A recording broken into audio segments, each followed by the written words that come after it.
Hi, this is Nick. Welcome to ISG, where we talk all things real estate in the Czech Republic. Today, we're going to do our review for January 2025.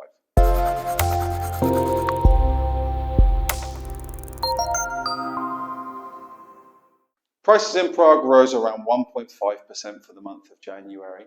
Within that, Prague 1 rose 4.9%, up over 22% in the last 12 months. That's quite a big rise for what is already the most expensive part of the city.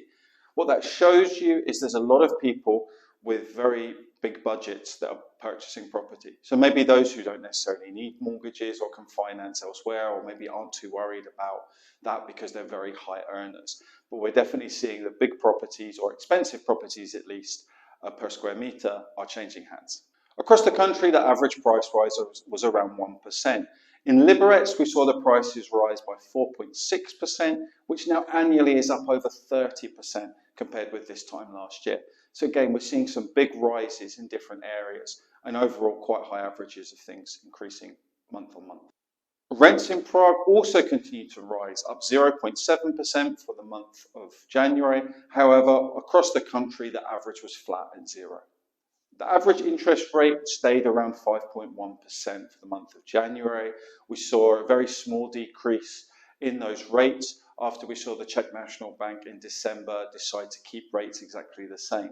Now we're seeing that inflation did come back down to 2%, but it then rose again to 3%. So it's really to be seen whether it's going to break through the kind of threshold that the Czech National Bank has of between 1% and 3% and go up, in which case they wouldn't be reducing rates. Or if it does start to come back down towards 2%, they may consider that this is not going to rebound higher and that inflation is really under control and they can start to reduce rates again.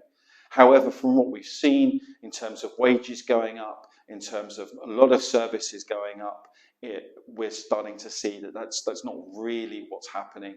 Although things like maybe supermarket prices are now back under control, but definitely, as we've been talking about in terms of costs of living, in terms of housing, that's clearly going up and up and up.